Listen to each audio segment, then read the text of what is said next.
साक्षात शिव ने श्री राम की सेवा के लिए एक वानर का ही रूप क्यों चुना, जो महादेव सिर्फ अपना तीसरा नेत्र खोलकर पूरे ब्रह्मांड को भस्म कर सकते हैं। उन्होंने श्री राम के चरणों में बैठकर सेवा करने के लिए एक वानर का रूप ही क्यों धारण किया। साक्षात शिव ने श्री राम की सेवा के लिए एक राजा या देवता का रूप क्यों नहीं चुना। इसका रहस्य वाल्मीकि रामायण के उस पन्ने में छिपा है जो रावण की मौत का सबसे बड़ा कारण बना। एक बार रावण अपने भारी अहंकार में कैलाश पर्वत पहुंचा। वहां उसने महादेव के परम भक्त और वाहन नंदी का मजाक उड़ाया और उन्हें बंदर जैसा मुंह वाला कहकर उनका घोर अपमान किया। नंदी जी की आंखों से ज्वाला भड़क उठी और उन्होंने रावण को श्राप दिया, जिस वानर रूप का तूने आज अपमान किया है, याद रख रावण, इसी वानर रूप को धारण करके एक ऐसी महाशक्ति जन्म लेगी जो तेरी सोने की लंका और तेरे पूरे कुल को श्मशान बना देगी। रावण का अहंकार इतना बड़ा था कि जब उसने ब्रह्मा जी से अमृता का वरदान मांगा तो उसने इंसान और वानरों को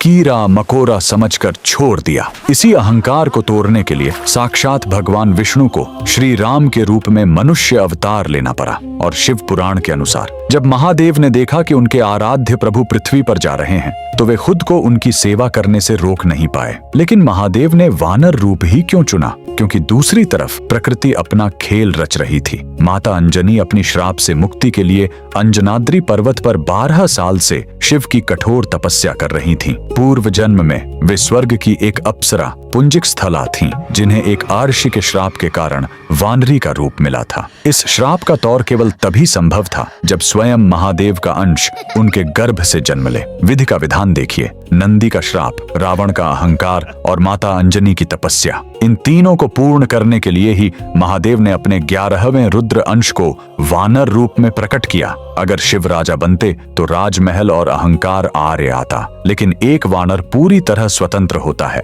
जो बिना अहंकार के दास से भक्ति कर सकता है। अगर आज इस दिव्य रहस्य ने आपके भी रोंगटे खड़े कर दिए हैं तो कमेंट्स में पूरी ऊर्जा के साथ लिखिए जय श्री राम जरूर लिखें।